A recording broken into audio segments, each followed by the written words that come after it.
জয়পুর গ্রামে শায়লা ও নায়লা তার বাবা মায়ের সাথে থাকতো। তারা বেশ গরিব ছিল।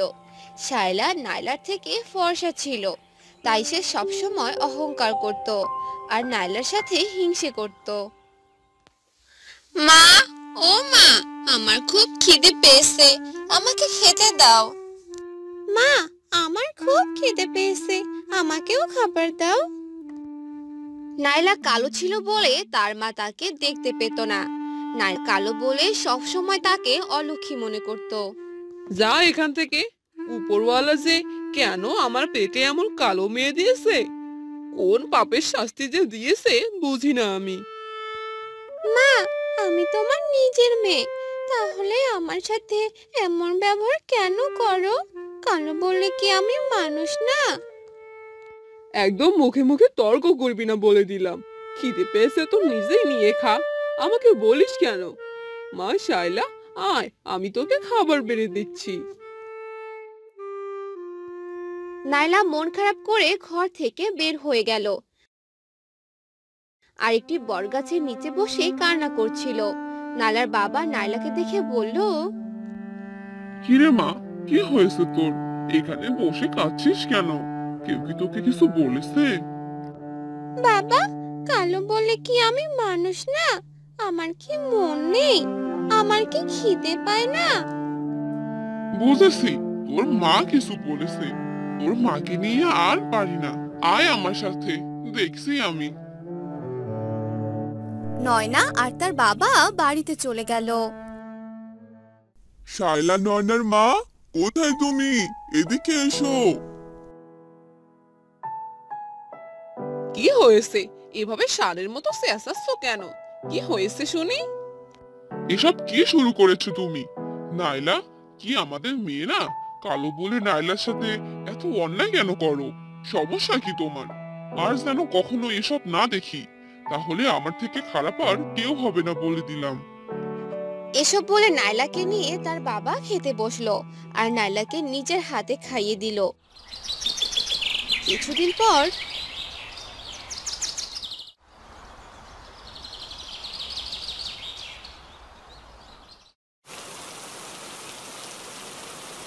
যে হারে বৃষ্টি পড়ছে, এবার বর্ষায় মনে হচ্ছে সব ধান ডুবে যাবে। কি যে হবে এবার, উপরওয়ালাই ভালো জানে। বৃষ্টির প্রকোপ বাড়তে থাকে, কিন্তু তাও বৃষ্টি কমার কোনো নামগন্ধ নেই। রাস্তার ঘাট, পুকুর, মাঠের ফসল সব ডুবে যাচ্ছে। এবার আর শেষ রক্ষা হলো না, সব ফসল ডুবে গেল। হায় হায়, এখন কি হবে আমাদের? কি খাবো? সংসার কিভাবে চলবে? বাবার এমন অবস্থা দেখে নাইলা তার বাবাকে সান্ত্বনা দিতে লাগলো। বাবা, কষ্ট পেও না তুমি, সব ঠিক হয়ে যাবে, কোনো না কোনো উপায় ঠিক বের হবে। এভাবেই কিছুদিন চলে গেল।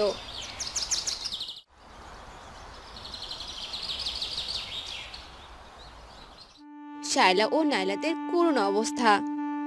ঘরে কোনো বাজার নেই, কি রান্না করে খাবে এই চিন্তায় মগ্ন তাদের মা। এই বর্ষাকালে চাষ না করতে পারলে আমাদের না খেয়ে মরতে হবে, বুঝলে শায়লার নালার মা? জমিগুলোতে তো পানি দিয়ে ভর্তি।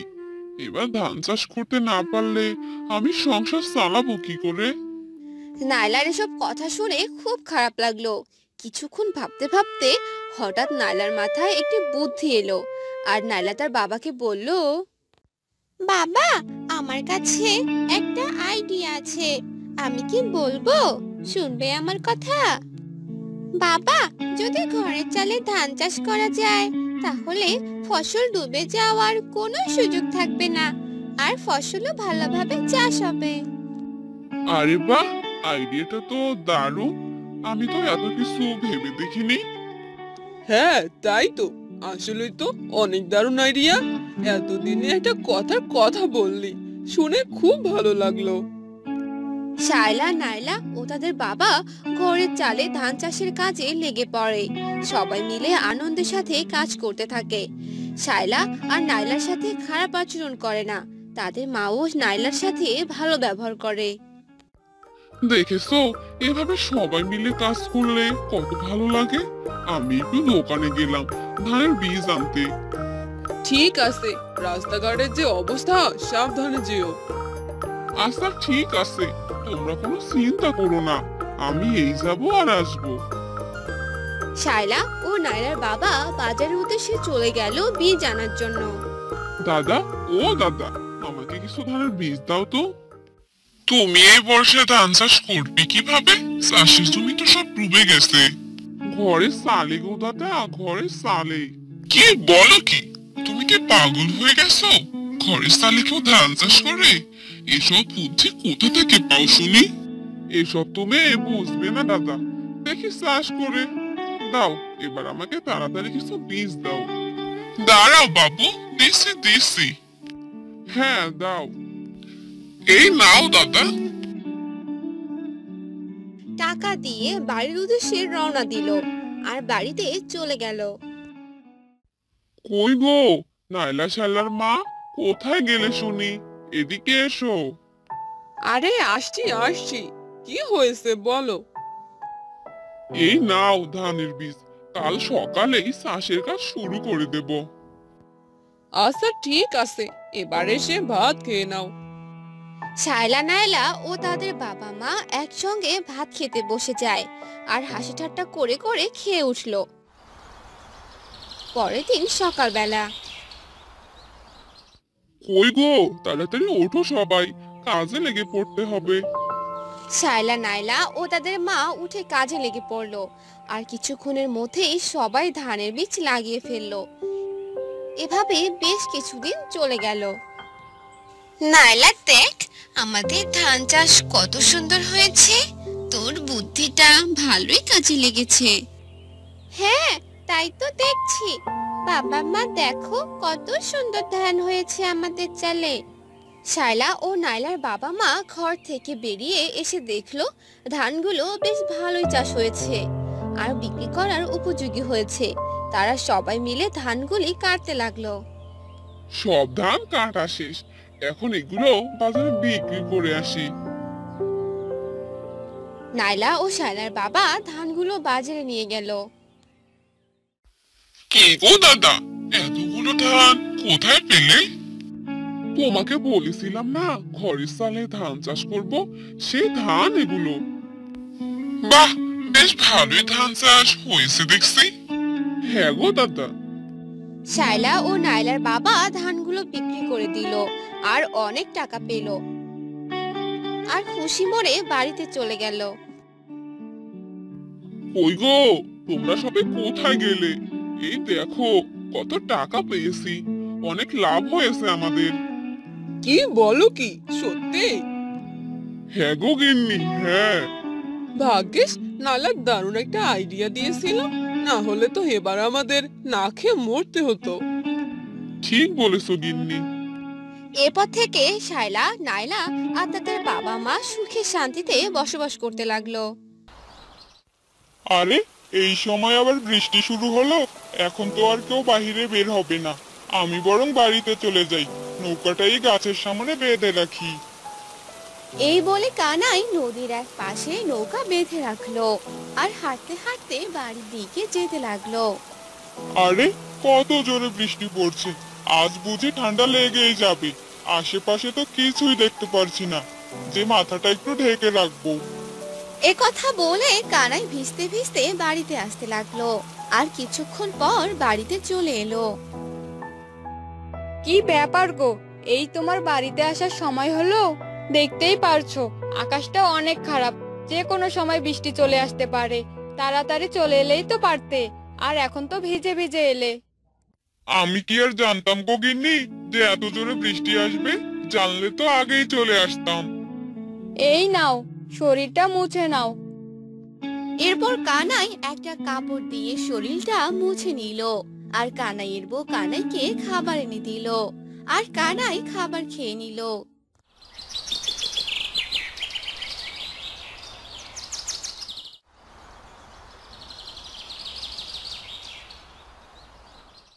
হ্যাঁ গো গিন্নি, আমি কাজে গেলাম। তারপর কানাই কাজে চলে গেল। কানাই নদীর পাড়ে নৌকা নিয়ে বসেছিল। তখনই সেখানে এক বুড়ি চলে এলো। বাবা, আমাকে পাশের গ্রামে রেখে আসো তো। হ্যাঁ গো বুড়িমা, নৌকাতে উঠে বসুন, আমি আপনাকে নিয়ে যাচ্ছি। হ্যাঁ বাবা, তোমার বাড়ি কোথায়? হ্যাঁ গো বুড়িমা, এই গ্রামেই থাকি আমি।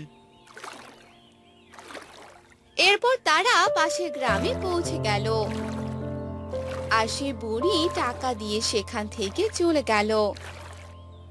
তারপর কানাই বাড়িতে চলে এলো, আর এভাবেই কানাইয়ের দিন যেতে লাগলো। আর একদিন কানাই বাজার করে বাড়ি থেকে আসতে লাগলো, আর সেই সময় অনেক জোরে বৃষ্টি পড়তে লাগলো। আরে যা, আজকেও এই সময় বৃষ্টি চলে এলো, আর আজকেও ভিজে ভিজে বাড়িতে যেতে হবে মনে হচ্ছে। এরপর কানাই সেই বৃষ্টিতে ভিজে ভিজে হাঁটতে লাগলো। তখনই সে কয়েকটা কচু গাছ দেখতে পেল। ওই তো, ওখানে কচু গাছ দেখতে পাচ্ছি, আমি বরং একটি পাতা নিয়ে নেই। এরপর কানাই সেই গাছ থেকে একটি কচু পাতা নিয়ে মাথা ঢেকে নিল। তারপর বাড়িতে এলো। হ্যাঁ গো, আজকেও ভিজে বাড়িতে এলে, এবার দেখো ঠান্ডা লেগে যাবে। না গো, আজ আর ঠান্ডা লাগবে না, কারণ আমি এই কচু পাতা মাথায় দিয়ে এসেছি, মাথায় কোনো জল পড়েনি। আরে, এই কচু পাতা তো অনেক বড়, এই কচু পাতা তুমি কোথায় পেলে? এই পাতা আমি রাস্তার পাশে পেয়েছি। হ্যাঁ গো, কাল আমার জন্য এই কচু পাতা নিয়ে আসবে, আমি কচু শাক রান্না করব। কি, কচু শাক মানুষ খায় নাকি? কচু খেলে তো গলা চুলকায়। না না, আমি এই কচু পাতা নিয়ে আসতে পারবো না। আমি কোনো কথা শুনতে চাই না, কাল আমাকে কয়টা কচু পাতা এনে দিবে। এ কথা বলে কানাইয়ের বউ রান্নাঘরে চলে যায় আর কাজ করতে থাকে। এভাবেই সেই দিনটা কেটে যায়। আর পরদিন সকালবেলা। হ্যাঁ গো, উঠে পড়ো, সকাল হয়ে গেছে। সকাল হয়েছে তো কি হয়েছে? আমার কি আজকে কোনো কাজ আছে নাকি? দেখতে পাচ্ছ না বাহিরে বৃষ্টি হচ্ছে? হ্যাঁ গো, দেখতে পাচ্ছি, কিন্তু তোমায় এখন বাইরে যেতে হবে, বাইরে গিয়ে আমার জন্য কচু পাতা নিয়ে আসো। না না, এই বৃষ্টিতে কোথাও যেতে পারবো না। কেন যে সেদিন ওই কচু পাতাটা আনতে গিয়েছিলাম, এখন আবার যেতে হবে।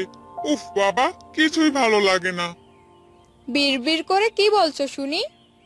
না না, কিছু না। তাহলে এখন যাও, কচু পাতা নিয়ে আসো, অনেক বেলা হয়ে গেছে, আমায় আবার রান্না করতে হবে। এরপর কানাই ছাতা নিয়ে বাহিরে গেল, আর সে কচু পাতা উঠাতে লাগলো। আরে কি ব্যাপার কানাই দাদা, এই বৃষ্টিতে বাহিরে কি করছো? কি আর করবো, দেখতেই তো পাচ্ছ, কচুর পাতা উঠাচ্ছি। বউ যে এই পাতা রান্না করবে। ও, তাই বলো। আর আমাকেও তো এই সময় বাজার যেতে হচ্ছে, এই জ্বালা যে আর ভালো লাগে না। তুমি একদম ঠিক কথাই বলেছো দাদা। এবার আমি বাজারে গেলাম গো দাদা। এ কথা বলে সেই লোকটি সেখান থেকে চলে গেল, আর কানাইও বাড়িতে চলে এলো। ও গিন্নি, এই নাও তোমার কচু পাতা নিয়ে এসেছি। দাও দাও, এবার এগুলো রান্না করি। রান্না করি মানে? এখন আমি কি খাবো? আমার যে অনেক খিদে লেগেছে। একটু অপেক্ষা করো, আমি কচু শাক রান্না করছি। এরপর কানাইয়ের বউ কচু শাক রান্না করতে লাগলো, আর কানাই বারান্দায় গিয়ে বসে পড়লো। কতক্ষণে যে রান্না শেষ হবে? এদিকে খিদে যে আমার পেট চো চো করছে। ও গিন্নি, তাড়াতাড়ি করো। হয়েছে হয়েছে, আর একটু অপেক্ষা করো। কানাই বারান্দায় বসে অপেক্ষা করতে লাগলো, আর বৃষ্টি দেখতে লাগলো। কিছুক্ষণ পর কানাইয়ের বউ রান্না করে নিয়ে আসে। এই নাও গো, আমার রান্না হয়েছে, খেয়ে নাও। হ্যাঁ হ্যাঁ, দাও। এরপর কানাই কচু শাক দিয়ে খাবার খেতে থাকে। আহ, কি দারুণ লাগছে খেতে। আমি তো ভেবেছিলাম কচু শাকটা আমার গলায় ধরবে আর গলা চুলকাবে। এখন তো দেখছি অনেক ভালো লাগছে। এই বৃষ্টির দিনে কচু শাক খেতে, আহ কি যে স্বাদ। দেখলে তো কত স্বাদ এই কচুর, আর তুমি তো আনতেই চাচ্ছিলে না। হ্যাঁ গো গিন্নি, এবার থেকে আমি কোনো নিষেধ করব না। হ্যাঁ, তাই হবে, এবার খাবার খেয়ে নাও।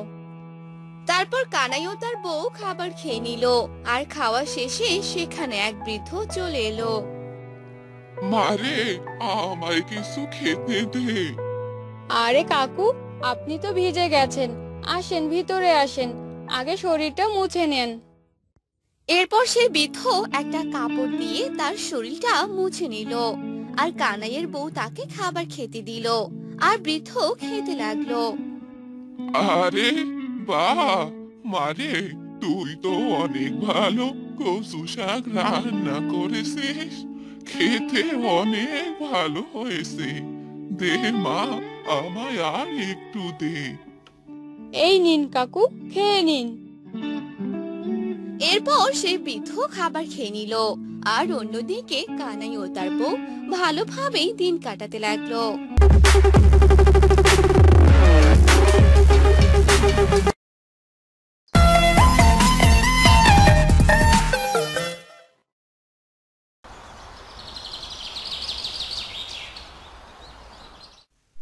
আরে ও রাকেশ দাদা, আর কতক্ষণ কাজ করবে? বেলা যে গড়িয়ে গেল।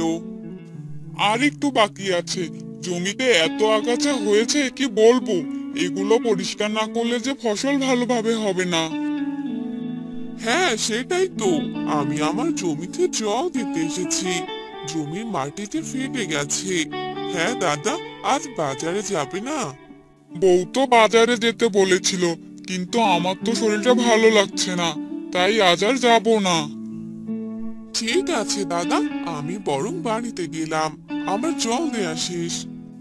ঠিক আছে দাদা, আপনি যান তাহলে। আমি কাজ শেষ করেই যাব।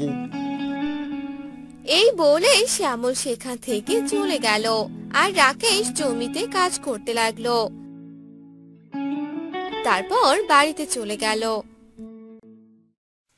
গিন্নি, ও গিন্নি, কোথায় গেলে তুমি?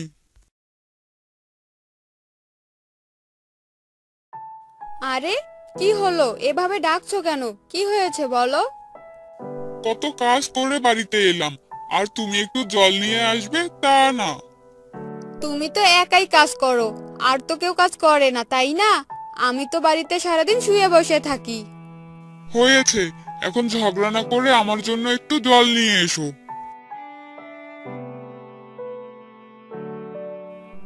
এরপর রাকেশের বউ রাকেশের জন্য জল এনে দেয়। আর রাকেশ বারান্দায় বসে জল খেয়ে নেয়।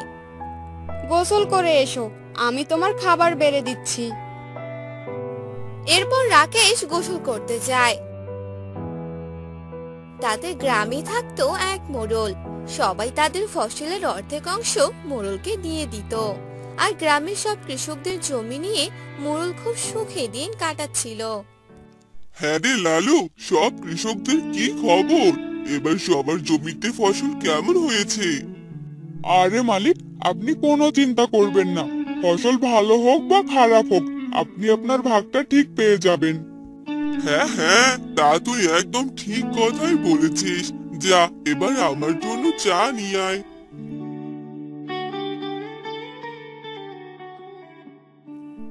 এরপর লালু মোড়লের জন্য চা নিয়ে আসে।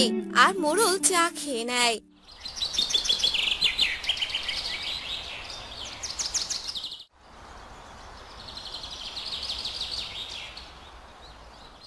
আর একদিন রাকেশ মোড়লের বাড়িতে আসে।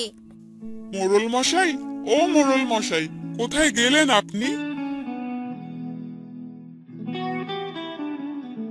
আরে কি হলো, আমায় এভাবে ডাকছিস কেন? মোড়ল মশাই, আমায় কিছু টাকা ধার দিন। জমিতে যে সার দিতে হবে। টাকা দিব, ঠিক আছে, তবে এবার ধান যেন একটু বেশি পাই, বুঝলে? আগের বার তো কম দিয়েছিলি। ভালো ফসল হলে আমি আপনাকে বেশি করে ফসল দিব। এত কথা শুনতে চাই না, এবার ফসল একটু বেশি চাই। এরপর মোড়ল রাকেশকে টাকা দিয়ে দিল। আর রাকেশ সেখান থেকে চলে গেল। আর জমিতে গিয়ে সার দিল। আর এভাবেই অনেকদিন চলে গেল।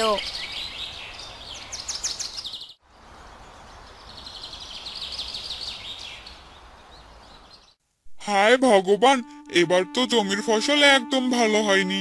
এবার কি হবে? মোড়ল মশাইকে আমি কি জবাব দিব? জমির এমন অবস্থা দেখে রাকেশ বাড়িতে চলে গেল। বাড়িতে গিয়ে বউকে ডাকতে লাগলো। গিন্নি, ও গিন্নি, এদিকে শুনে যাও। কি হয়েছে বলো, ডাকছো কেন? জমির অবস্থা তো ভীষণ খারাপ। ফসল যা হয়েছে তাতে করে আমরা কি নিব, আর মোড়ল মশাইকে বা কি দেব? এবার কি হবে বলো তো? আমি আর কি বলবো, সারা দিন রাত জমিতেই পার করে দিলে, তবুও ফসল ভালো হলো না। আরে ও রাকেশ দাদা, মালিকের ভাগটা কবে দিবে শুনি? এবার ফসল যে ভালো হয়নি, মোড়ল মশাইকে বলো সামনের ফসল যোগ করে একসাথে দিয়ে দিব। না না, এসব কথা চলবে না। মালিক বলেছে ফসল নিয়ে তারপর বাড়ি যেতে, আর তুমি যদি না দাও তাহলে আমি সব ফসল কেটে নিয়ে চলে যাব। না না, এমনটা করো না। তুমি সব ফসল নিয়ে গেলে আমরা খাবো কি? সংসার চলবে কি করে? আর সবগুলো ফসল কেটে নিয়ে গেল, আর রাকেশের কিছুই করার থাকে না। হ্যাঁ গো, এখন কি আমরা না খেয়ে থাকবো নাকি? মোড়লের কর্মচারী যে সব ফসলগুলো নিয়ে গেছে। গিন্নি, এখন যে আমার আর কিছুই করার নেই। এখন যে অন্য কোনো উপায় ভাবতে হবে। এত কিছু আমি ভাবতে পারবো না, যা করার তুমি একাই করো, বুঝলে? এ কথা বলে রাকেশের বউ কাজ করতে চলে গেল।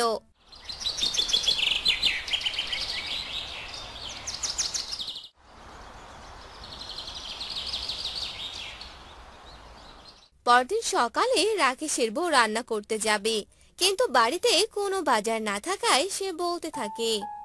কি গো, আমি কি রান্না করব শুনি? বাড়িতে যে কোনো বাজার নেই।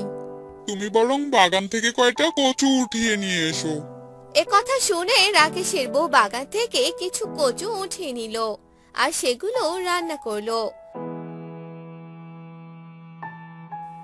মারে, আমায় কিছু খেতে দে তো। অনেক দূর থেকে হেঁটে এলাম, অনেক যে খিদে লেগেছে। হ্যাঁ বুড়িমা, বসে পড়ুন, আজ কচু রান্না করেছি, খেয়ে নিন। এরপর তারা সবাই একসাথে খাবার খেয়ে নিল। খাওয়া শেষ করে সেই বুড়ি বলতে থাকে, কচুগুলো খেতে তো অনেক স্বাদ। তোরা কি এই কচুগুলো চাষ করেছিস? না গো বুড়িমা, বাগানে দু একটা গাছ হয়েছে, সেখান থেকে তুলে এনেছি। তোরা তো এই কচুগুলো চাষ করতে পারিস, তারপর এগুলো বিক্রি করলে অনেক টাকা পাবি, বুঝলি? কিন্তু বুড়িমা, কোথায় চাষ করব এই কচু? জায়গা না থাকলে ঘরের মেঝে কচু চাষ কর, কাজে লাগবে। এবার আমি আসি। এ কথা বলে সেই বুড়ি চলে গেল, আর রাকেশের বউ বাহির থেকে কচু তুলে ঘরের মেঝেতে রোপণ করে দিল। কিছুক্ষণ পর রাকেশ ঘরে এলো। আরে এ কি, এ তুমি কি করছো? ঘরের মেঝেতে এই কচুগুলো রোপণ করছো কেন? আরে, আমি ঘরের মেঝেতে কচু চাষ করব, তারপর এগুলো বাজারে বিক্রি করব। এগুলো করে লাভ কি? তুমি শুধু দেখে যাও কি হয়। এভাবেই অনেকদিন চলে যায়।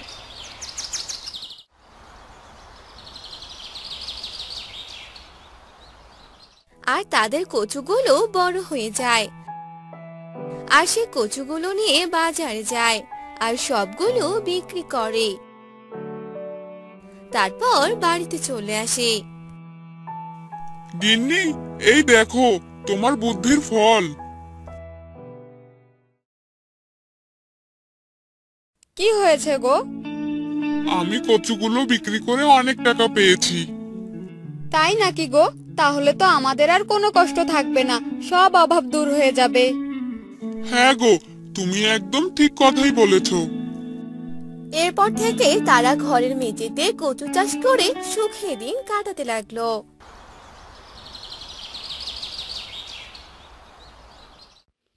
হায় হায় হায়, গ্রামে নতুন জুতার দোকানটা হলো, আর তখন থেকে আমার দোকানে কেউ আসছে না জুতা বানাতে, এমনকি জুতা সারাতেও না। আজও মনে হয় কোনো রোজগার হবে না।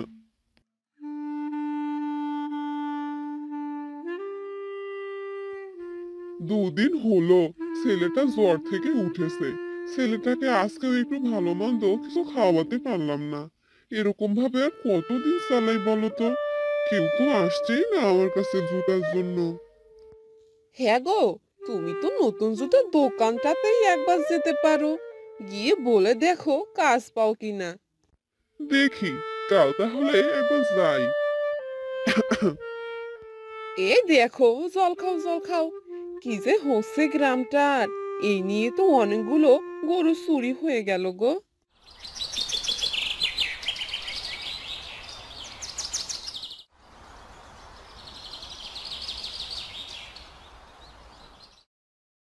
কে জুতো কিনবে?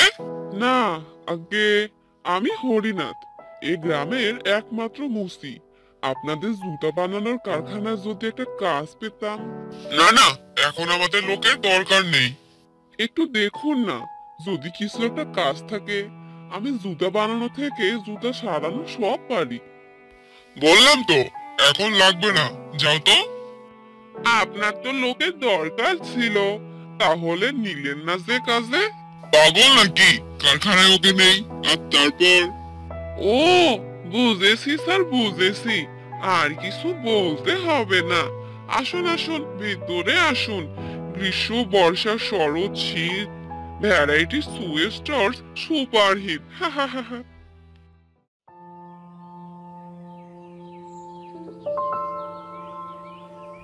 আহ, বেশ নাদুস নুদুস হয়েছে গরুটা।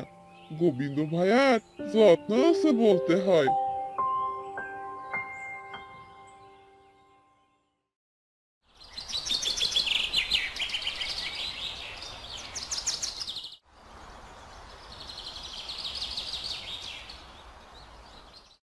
কালকে গোবিন্দর গরুটা চুরি হয়ে গেল। ভাবছি আমারটাকে কি শিকল পরাবো ভাইয়া। গ্রামে যে কি হচ্ছে কে জানে। না, এখন থেকে আর রাতে ঘুমালে চলবে না দেখছি।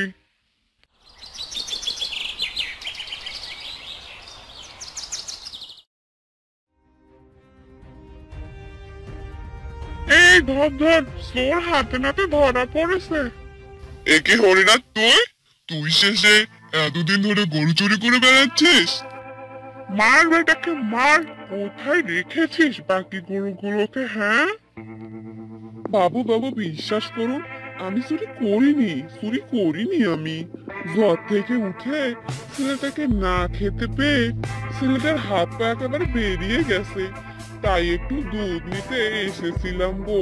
আমি সত্যি চুরি করিনি, সত্যি বলছি। আরে, তোমরা এখানে জমা হয়েছো, আর ওদিকে মন্ডলের গরুকে খুঁজে পাওয়া যাচ্ছে না যে।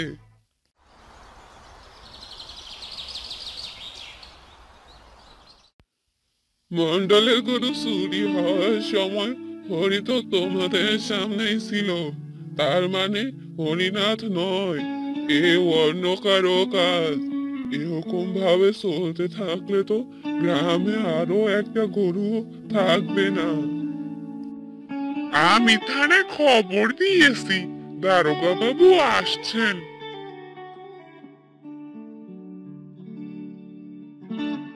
3 কোটি গ্রামে থাকতে কি করে চুরি হয়? সেটাই তো আমিও ভাবছি দারোগা বাবু। কোনোদিন তো এই গ্রামে এমনটা হয়নি। আমার মনে হচ্ছে এ কোনো ভূতের কাজ। না হলে গরুগুলো কোথায় যাচ্ছে বলুন তো? মা বলেছেন, আমারও মনে হয় এসব ভুতুড়ে কারবার। না, এখানে আর ব্যবসা করা যাবে না দেখছি। আমি না হয় পাহারা আরো বাড়িয়ে দিব, তবে ভূত তাড়াতে না পারলে গরু বাঁচানো যাবে বলে তো মনে হচ্ছে না।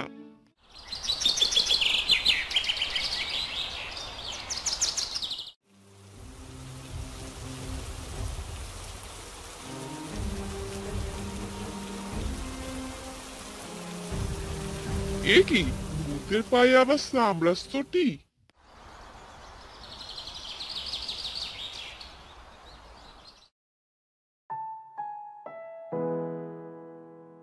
এই নে, এই গরুটি এতে রয়েছে যন্ত্রপুত জল। এই জল ভূতের গায়ে ছিটালেই জব্দ হয়ে যাবে। ভূতের পায়ে সাপ দেখে দেখে তো এতদূর চলে এলাম, কিন্তু সাপ তো জঙ্গলের ভেতর চলে গেছে। বেশ, জঙ্গলে গিয়ে দেখি একবার। আরে, এখানে তো শেষ দেখছি।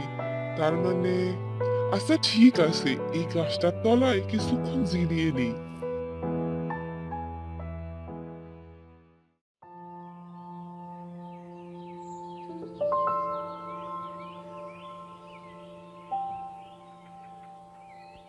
হ্যাঁ, এগুলো তো সব আমাদের গ্রামের গরু। কাল 4টে গরু পাচার হবে শহরে, বুঝেছিস? মালিক বলেছে গ্রামে নাকি গরু চোর বেরোছে, তাই সাবধানে কাজ সারতে হবে। ওরে বাসা ধান, দাঁড়া, তোদের সাবধানে কাজ সারা বের করছি। ওরে বাপরে, বাঘ বাঘ পালা!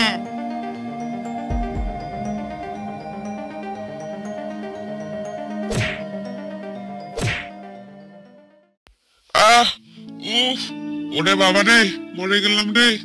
আহ আহ, কোমর টোমর সব গেল রে। এই হলো আসল ভূতের চেহারা। জুতোর দোকানটা এই গ্রামে বানানো হয়েছে, যাতে নিশ্চিন্তে এই গ্রামের গরুগুলোকে পাচার করে দিতে পারে। মালিক দেখি মহাধূর্ত, এ কি দেখি একদম জুতো মেরে গরু দাও। ভুল হয়ে গেছে আমার, সব গরু আমি তোমাদের ফিরিয়ে দেব। আমাকে ছেড়ে দাও, ছেড়ে দাও। কি হরি, গরু নিলে যে হঠাৎ করে? না গো বাবু না, গ্রামের লোকজন আমাকে দিয়েছে ভূত ধরার পুরস্কার। গরুগুলো সব ফিরে পেয়েছে কিনা তাই। এখন আমি রোজ ছেলেটারে একটুখানি দুধ খাওয়াতে পারবো, এই আর কি।